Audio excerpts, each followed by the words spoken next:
Bismillah ar-Rahman ar-Rahim. I wanted to start with some few passages from the Qur'an, and the Qur'an is literally means a reading or recital, and so they're usually recited. So I was going to recite a few verses and then look at Dr. Cleary's translation of them. أعوذ بالله من الشيطان الرجيم بسم الله الرحمن الرحيم ومن آياته أن خلقكم من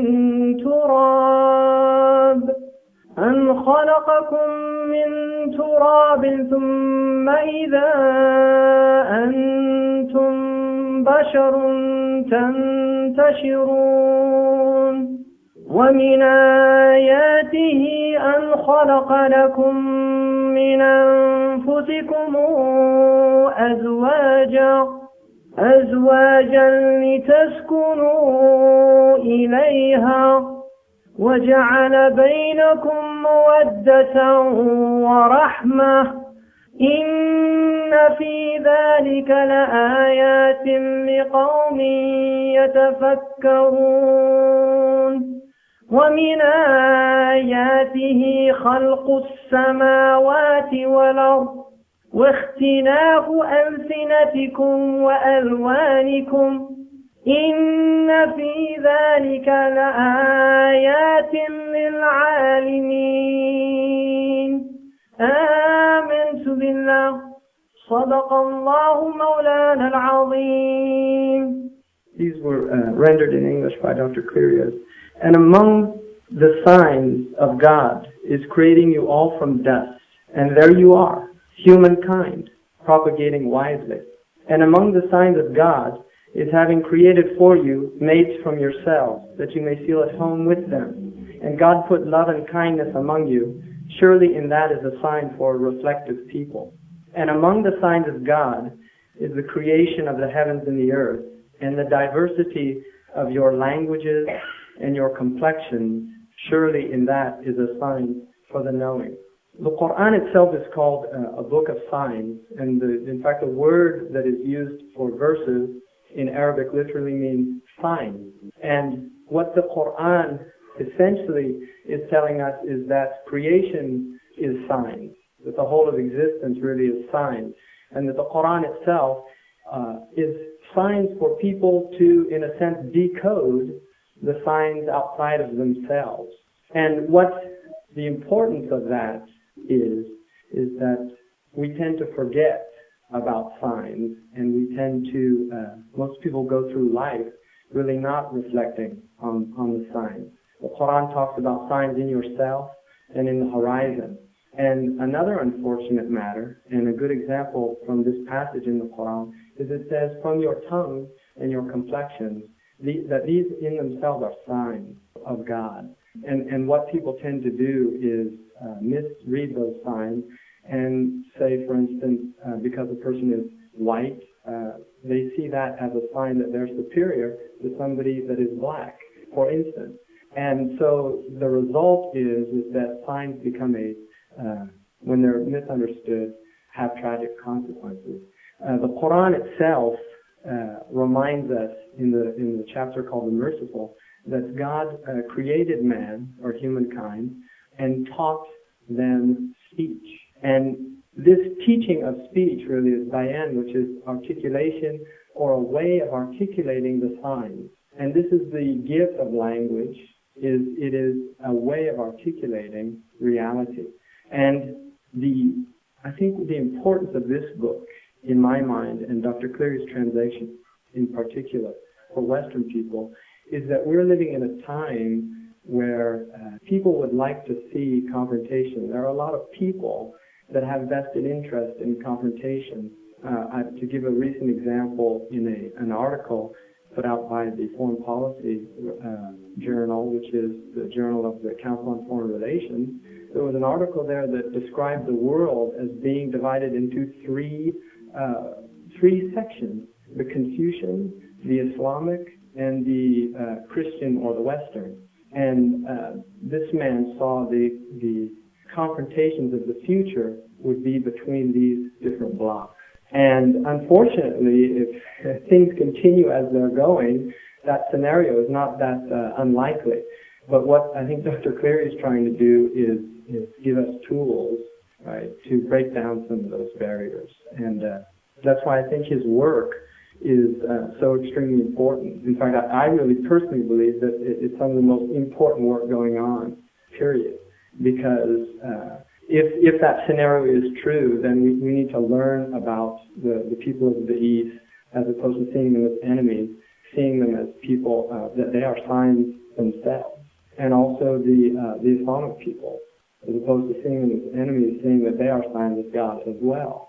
And so that's what he's giving us, because I think the Qur'an describes itself as a book of signs, but we need to decode the signs. And what he is enabling Western people to do is, by putting it into the symbols that we understand, he's giving us the tools of looking at it and being able to decode for ourselves what is beneficial for us. And there's certainly a great deal in there, and I'm looking forward to hearing what Dr. Cleary has to say about the benefits of Islam for the West. So without going on any further, I'd like to welcome Dr. Cleary and thank the new school and Dr. Cleary for giving me this opportunity. Thank you.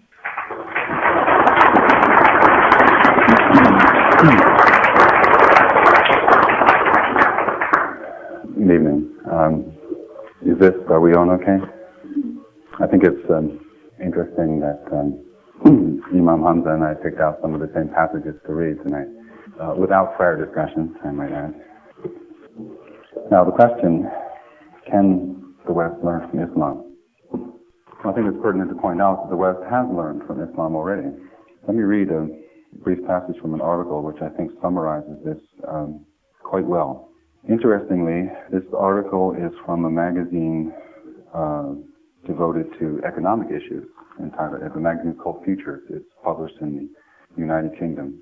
The subject of the article was the importance of the cultural aspect of international trade and diplomatic relations. This regards the relation of Islam and the West. I quote, Islamic revivalism can be interpreted as the second intervention of Islam in trying to bring Western, I repeat Western, civilization into balance.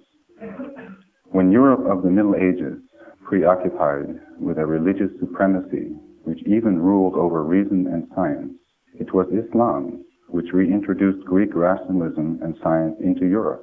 As pointed out by Northrop, Islam gave the West, through its Arabian universities in Spain, much of the source material and the Enlightenment which made the West what it now is. Today, Islam is trying to reintroduce the idea of the holy into a Western society which has enshrined the market as a religious tenet. I picked out a number of topics to focus on in pursuit of this question, the issue of what's referred to here as the second intervention of Islam in trying to balance Western society, reintroducing the idea of the holy into everyday society. I'd like to focus on mental culture first, then leadership, business, society, home, and individual conscience and conduct. Now, as far as mental culture is concerned, the Prophet said, seeking knowledge is incumbent upon every Muslim. He also said, the word of wisdom is the stray of the one who believes, who has the better right to it, wherever it may be found. And the fourth successor of the Prophet, Ali, said, lay hold of wisdom, wherever it is, for wisdom stammers in the heart of a hypocrite until it leaves and comes to rest by its like in the heart of a believer. So I think that the idea of seeking knowledge without preconceived boundaries to whom the knowledge belongs, for whom it's appropriate, is something that we certainly can use here in the West. I think particularly we need today human understanding on a level to catch up with the power of the political and economic and technological developments that have already taken place. And at the same time, I think that that human knowledge of human nature, human understanding needs to be generalized enough, widespread enough, so that understanding of human psychological weaknesses in particular cannot be used to manipulate people quite so much. Now, in particular, the Qur'an recommends knowledge of human history. For example, in the chapter on Rome, it says, "Travel the earth and see how those before you ended up." Again, I think that in a democratic society where, to some extent, individuals are responsible, at least in theory, for the behavior of their governments and societies, it's rather important to understand what the prospects of given attitudes and policies really are. And one way of doing that is understanding what has already happened, what's already been tried, what's taken place on the face of the earth. Here, I think this is an area that is especially weak in our educational systems. I understand that history, of course, is a difficult subject because it is inherently impossible to record all of the relevant data. And so I think part of the study of history needs to be, again, study of the kinds of subjective biases that enter into the reporting and the understanding of history. I think that's particularly important for us today because our general knowledge of history is heavily interlarded with political expediency and also with a great deal of fantasy. I think the popularity of fantasy in this culture has gotten a bit out of hand to the point where it invades subjects like history and unfortunately can influence attitudes in a detrimental way because it really doesn't equip us to deal with realities or to be able to have some sense of foresight in predicting how particular attitudes and policies will, the types of results they're likely to produce. Now, we've already heard the passage from, this again is from Rome, "Among the signs of God is the creation of the heavens and the earth, and the diversity of your languages and your complexions. Surely in that is a sign for the knowing." Now, sign what? Later on, in the chapter of the chambers, the apartments, the Qur'an explains the purpose, the meaning of this sign in one sense. "O humankind," it says, "we created you from a male and a female, and we made you a plurality of races and tribes for you to know each other." Then it goes on to say, "The most noble of you, in fact, in God's perspective, is the most conscientious of you." So I take this to mean that people of different races and tribes are not superior or inferior to each other by virtue of their membership in a particular race or tribe, but by virtue of their individual qualities. In a pluralistic society such as we live in here, I think it's imperative for us to learn how to appreciate people and deal with people on the basis of their individual qualities as they really are. Obviously, stereotypes won't really do the job.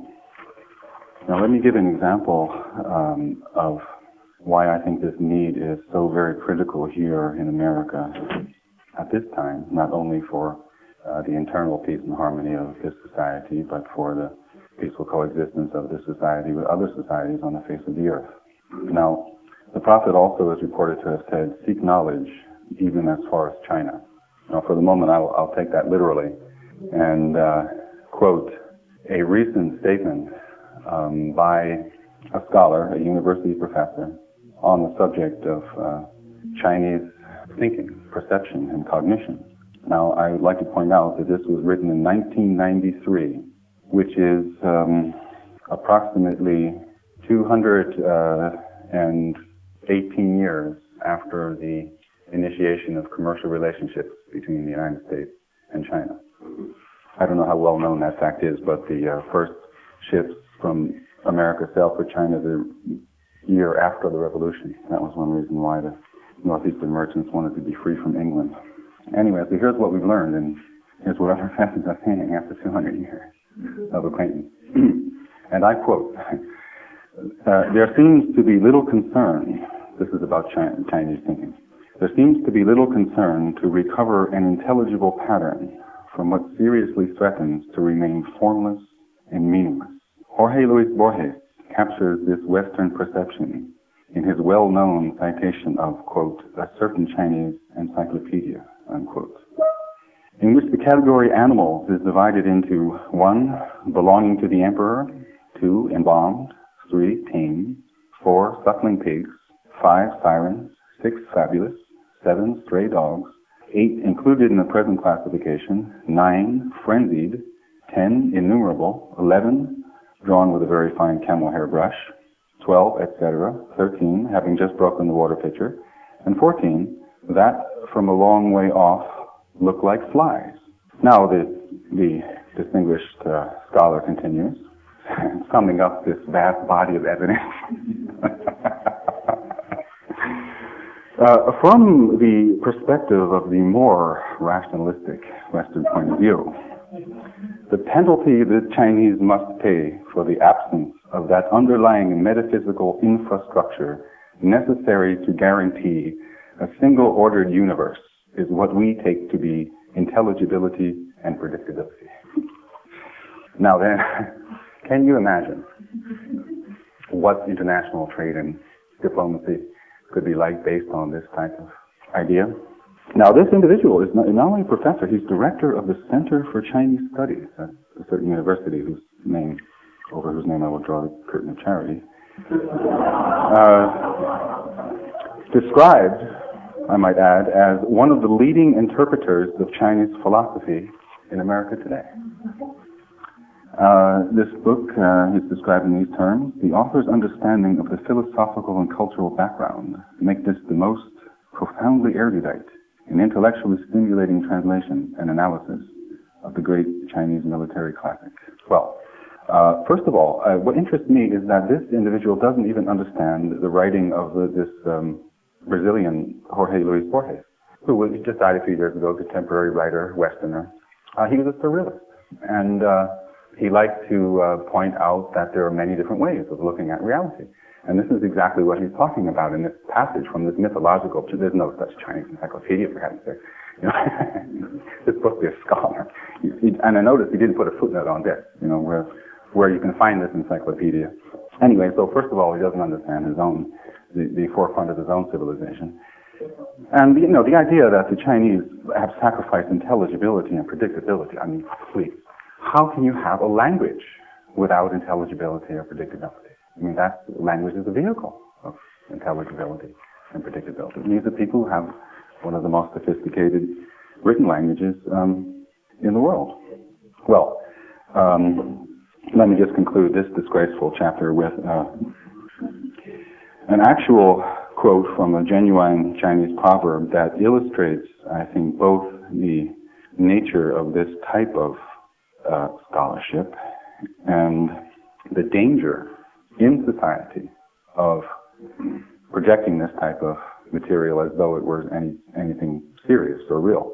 And that proverb goes as follows: when one dog barks, 1,000 dogs howl.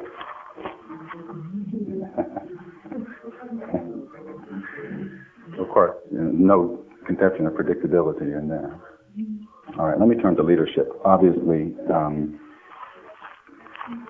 we can only hope and pray that the leaders of our nation do not go to centers of Chinese studies to learn about what the Chinese have on their mind. Now, as far as leadership is concerned, this is something that I really believe in a democratic society is really imperative for everyone to study issues of leadership, whether or not they're formally in positions of leadership. And this not just because of the responsibilities of being a member of a democratic society, but it's also the responsibilities of managing yourself. Now here in America particularly, where we don't have much in the way of extended family, or lots of us don't anyway, and the fabric of society in some senses is rather looser than in, shall we say, more traditional societies. The responsibility of managing oneself and taking care of one's own business therefore becomes more and more critical the more one is left to one's own devices.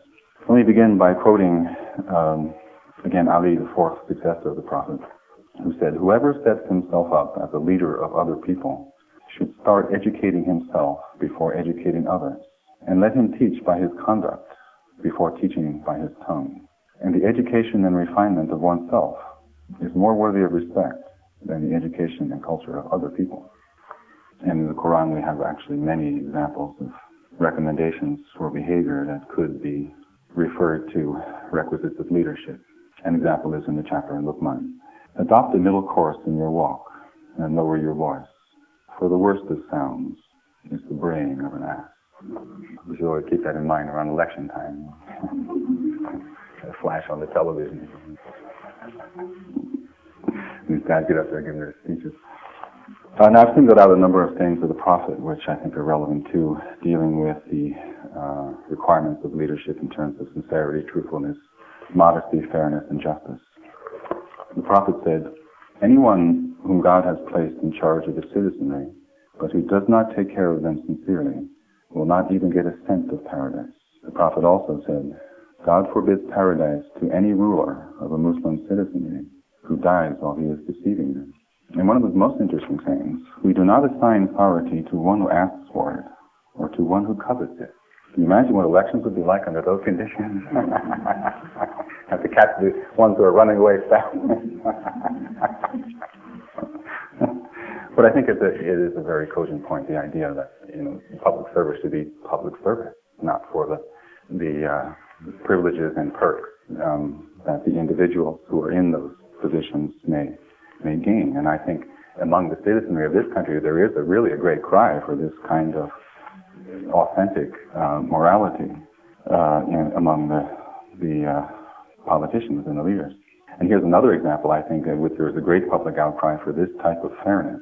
The Prophet said, what destroyed those before you was that whenever an aristocrat among them stole, they would let him be.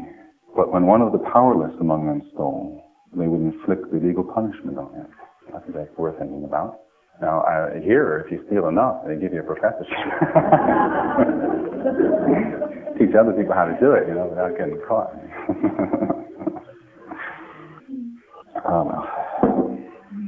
Once when the Prophet was sending one of the companions to the Yemen to be the governor, he said, beware the plea of the oppressed, for there is no screen between it and God.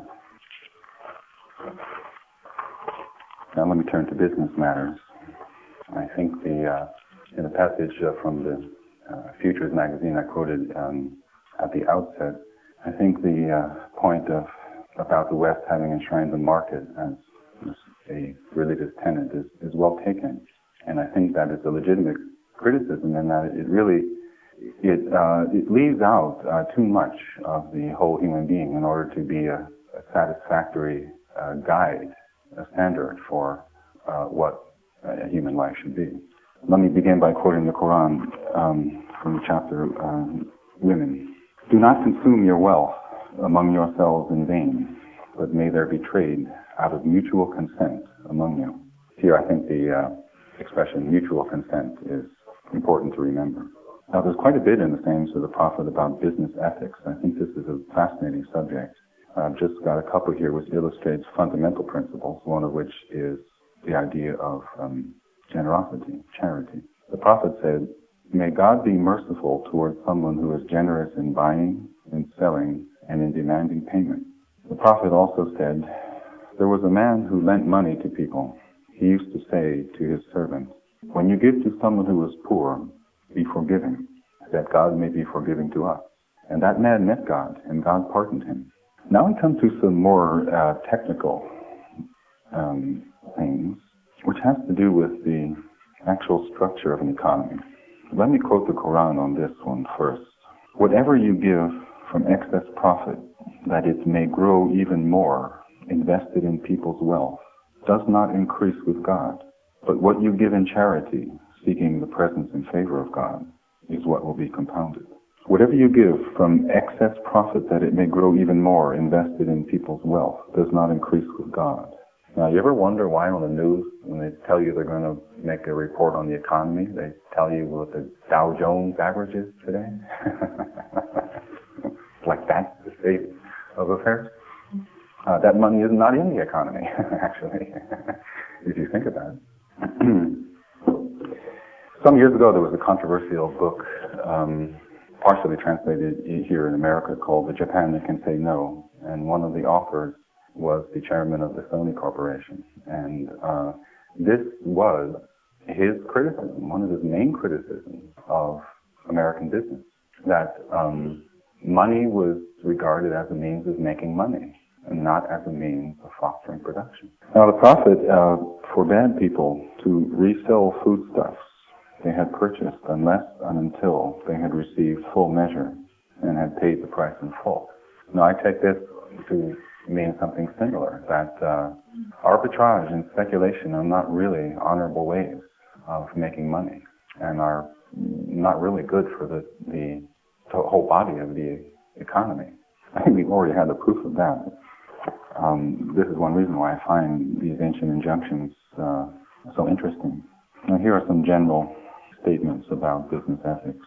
And this, by the way, is one of the so-called sacred hadith. This is a saying not of the Prophet, but a saying the Prophet relates as having been revealed by God, but not included in the Qur'an. The Prophet said, God has said, I will be the adversary of three types of people on the day of resurrection.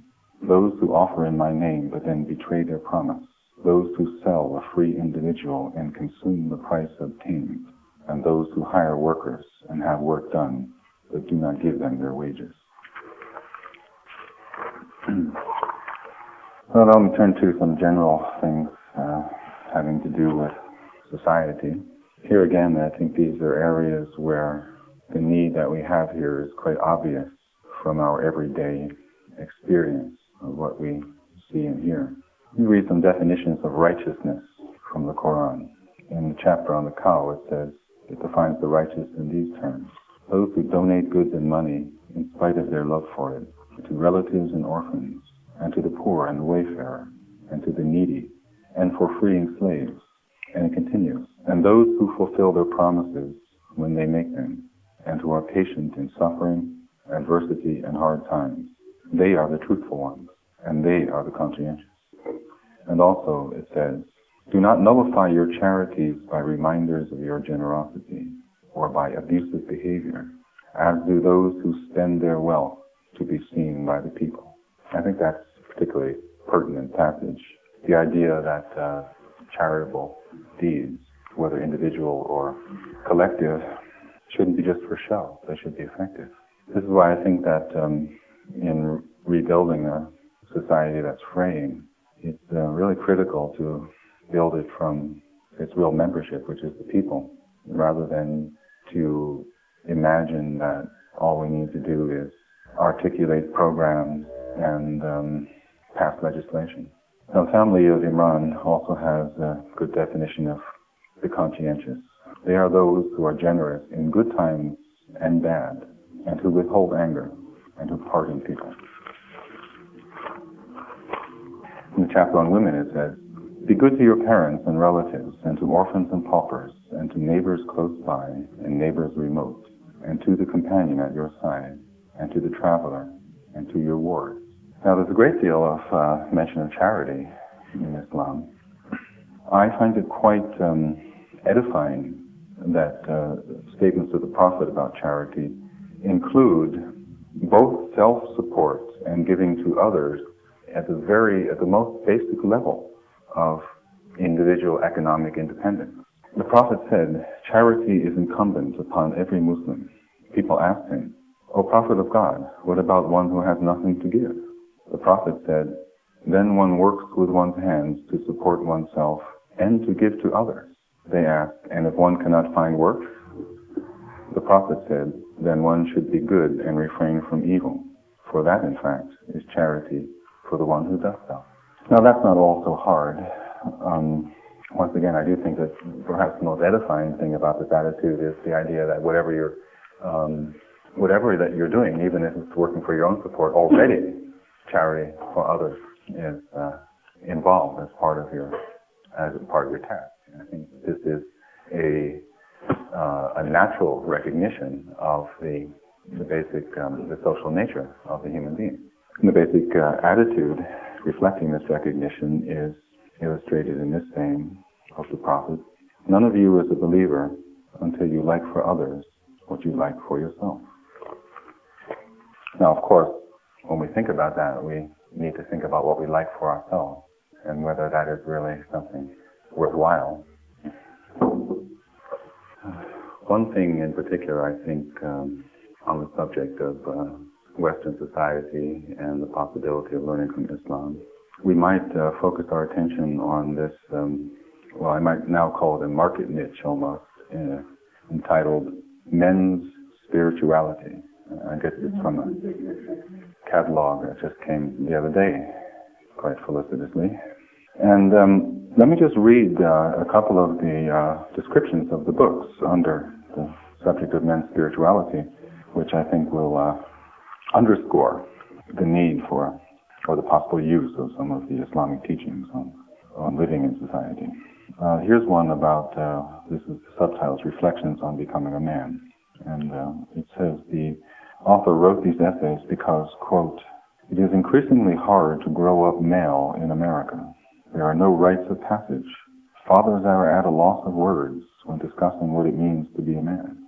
The male child grows up uncertain who he is, uncertain who he should be. We are born male. We must learn to be men. Life is tough. Now here's another one, Inside the Men's Movement.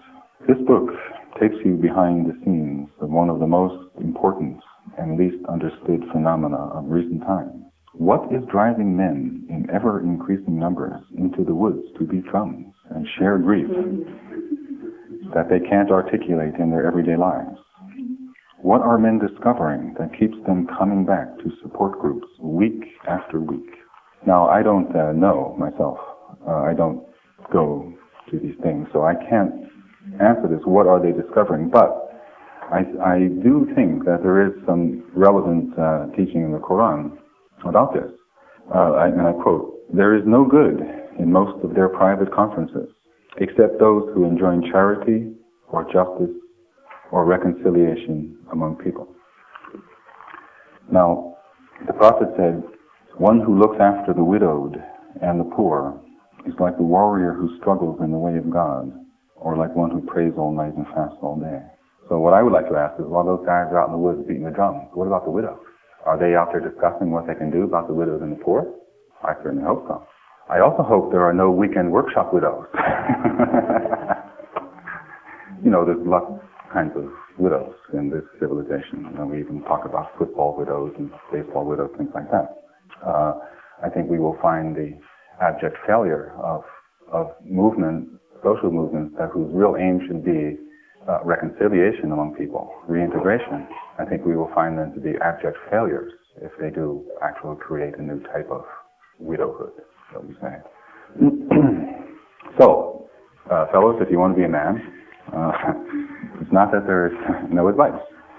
For example, the Prophet said, when a man spends money on his family as a good deed, then for him it is a sacred act of charity. The Prophet also said, you will not spend anything seeking the favor of God without being rewarded for it, even what you provide for your wife. And there are many other opportunities. Here's another great beautiful story. The Prophet related, while a man was walking, he became extremely thirsty.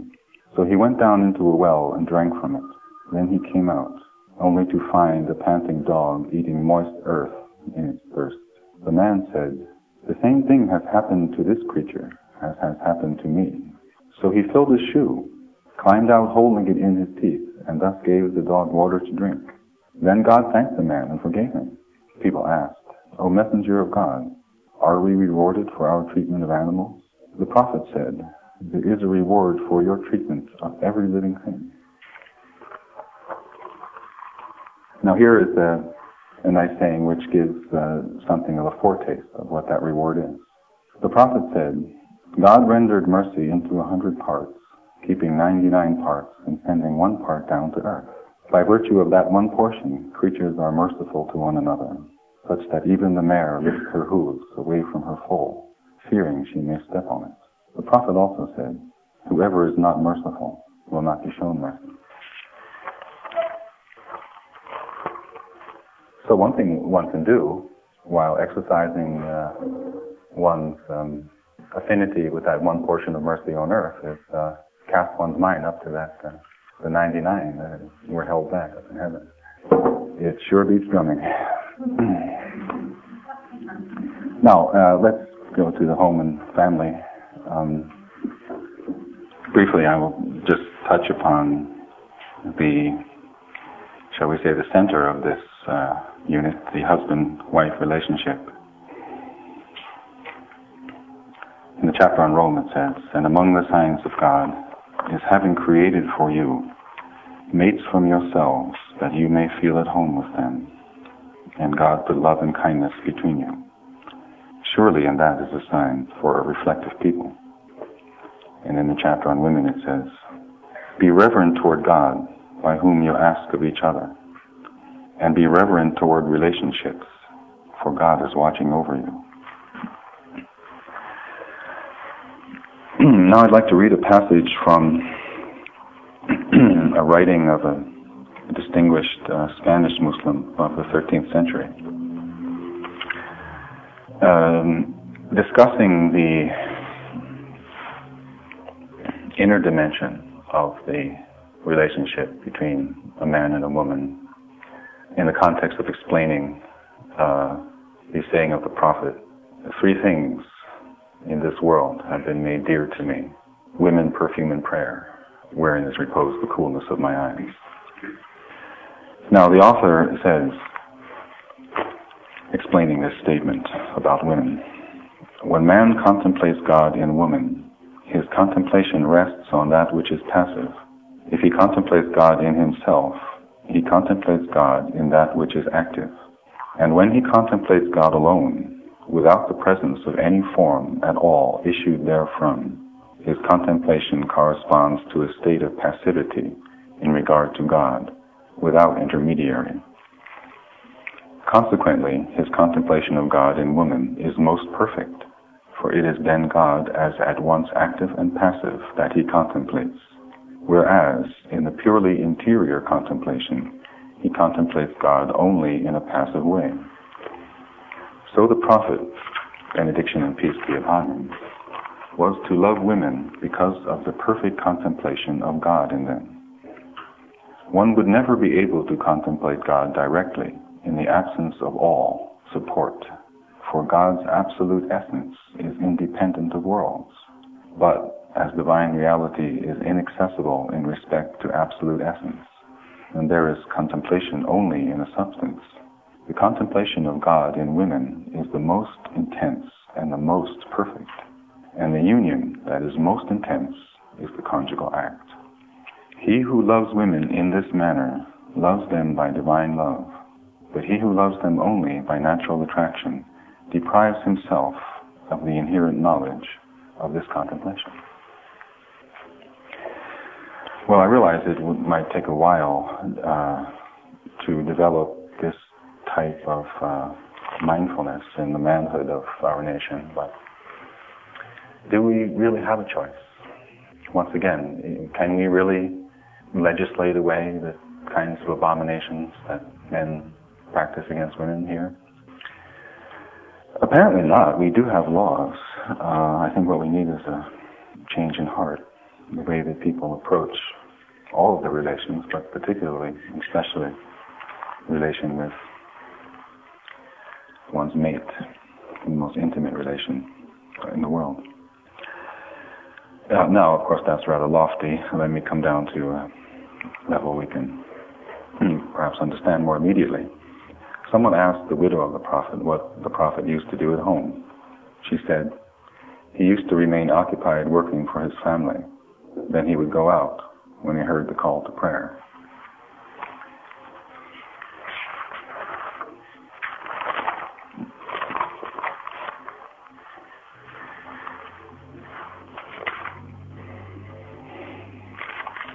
Now let me sum up some teachings that have to do basically with your individual conscience and your individual conduct. In the Qur'an it says in the chapter, the epic, "Humanity is indeed at a loss, except those who faith and do good works, and enjoin truth and justice upon one another, and enjoin patience upon one another." Now it says, "A person be doing it of people paradise, consistency, one of the hellfire. And a person be doing deed people hellfire, far I can see, while I being with the people paradise." So it's really a matter of individual conscience. Responsible for yourself. Now, just like charity is regarded as part of very fundamental and basic economic responsibility, similarly, individual piety is commonly expressed in terms of social behavior, which is as much a form of worship, actually, as ritual performance, conventionally thought of as religious. Here's some else from sayings of the Prophet. Whoever believes in God in the last day should not wrong his neighbor, and whoever believes in God in the last day should treat his guests generously, and whoever believes in God in the last day should speak of good or keep silent. The Prophet also said, all that is objectively recognized as good and fair is sacred charity. And he said, the best of you are the most good-natured. So religion isn't supposed to make you crabby and nasty to your neighbors. Now, here's one I think very, very significant for us today. The Prophet said, God disregards for me whatever insidious suggestion occurs to my people, as long as they do not act on it or express it in speech. God disregards for me whatever insidious suggestion occurs to my people, as long as they do not act on it or express it in speech. I think that's important for us today because the society we live in here is not merely simply a permissive society, as you often hear. It's a suggestive society. Suggestion is pounded into us over the waves. And even what is not yet permitted is already being suggested. So I think that any sort of nonsense can go through one's head because also nonsense is actually projected even through the overt media. So if we are not able to analyze it and dismiss it and understand its real, at least we can refrain from speaking about it and acting on it, and thereby promoting the actualization of insidious suggestion. So, ignoring insidious suggestion, I think, is one of the best suggestions that the Prophet has for us today.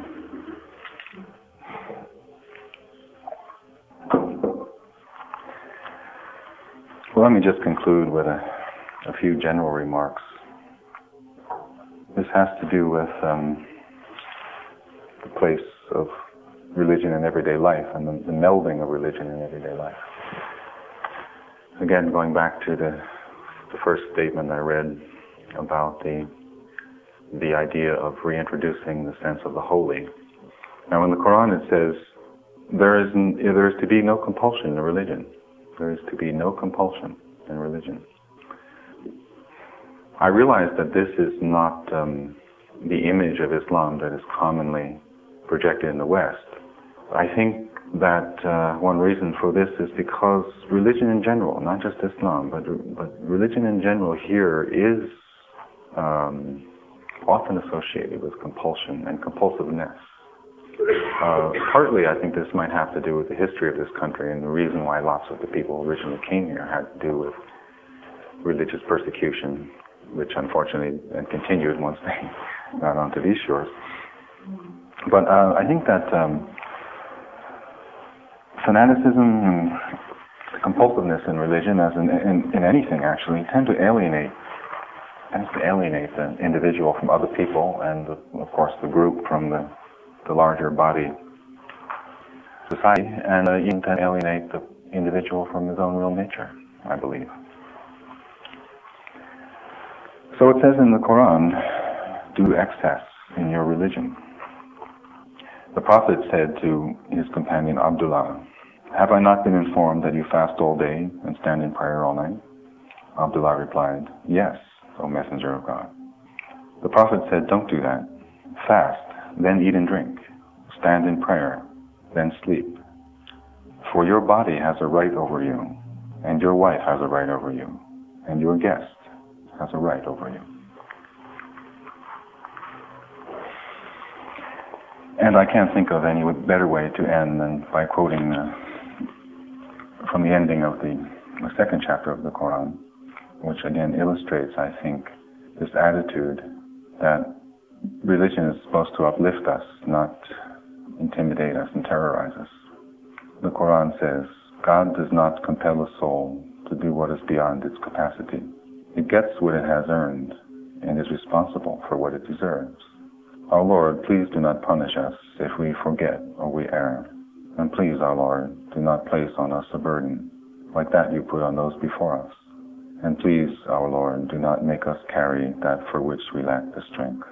And please grant us pardon, give us, have mercy on us. You, Arbiter, help us against ungrateful.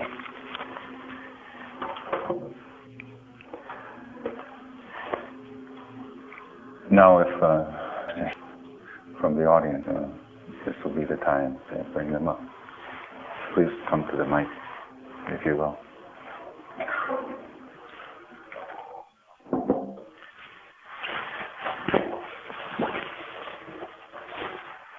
Oh, well, I guess we all have enough to think about tonight. That's good. We don't really have to do this ritual. Oh, please, step up to the mic. What I would like to hear you talk about a little bit is the relationship of women in the society. Mm-hmm. And I understand that women are not allowed in the mosque. Is that true? And if not, do they have any formal place or rituals in order to worship or whatever? And then particularly, what is their relationship in society? Women. Okay.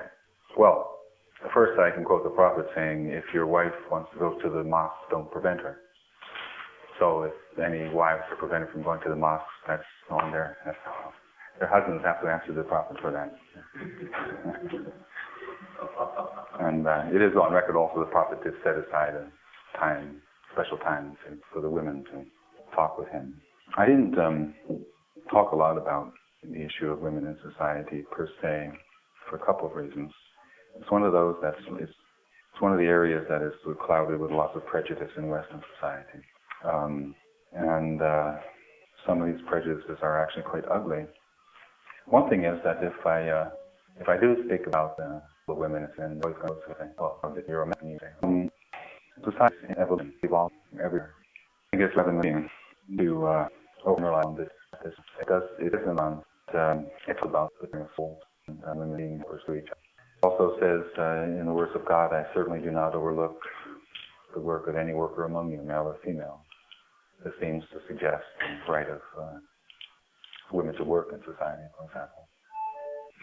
I read in a interesting book by a contemporary Muslim writer on this particular subject, who said that there are a minority, some Muslim women who have objections to the traditional role in society. His estimation of this is that it's because the men are unwilling to be men. So I'd like to conclude this just by saying that I think we start to learn from Islam, just to start with on this one, is that we can't even really discuss the role, the place of one gender delay, because that isn't the way society really is. How can we talk about the place of anybody in society unless we talk about the relates that people are with other people in society? So I think the real thing for us to ask ourselves is how we know to each other, and if there's any we can do, how can we do better? So to me, that is what you read. There's a lot of things written upon this specific issue, so-called women's issue. But I think really it's the real issue is a couples issue, actually, how men and women get along with each other.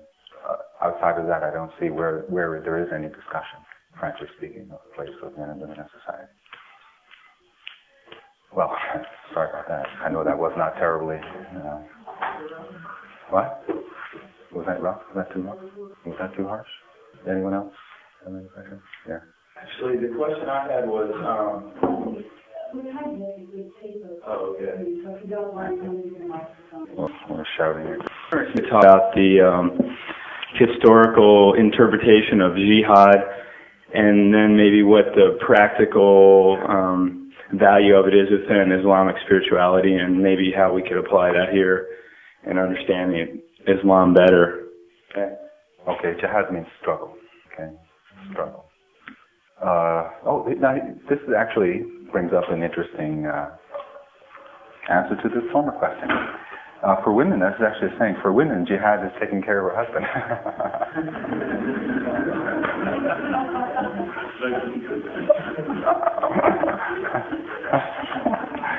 I didn't make that up. That's really true. That's a prophetic statement.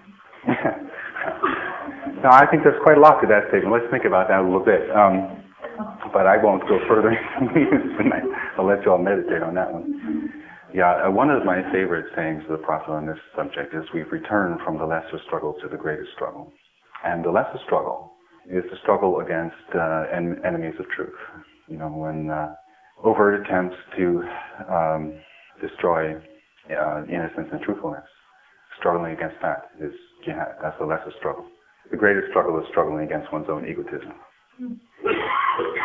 So, now I know that we certainly we have discussions about this in our civilization here. And I think we definitely do need a more sense of jihad against our own ignorance and willfulness. Or anyone else? Women and jihad. Should I have predicted that one? No? We'll talk about the day. Very, very good. Thank you very much.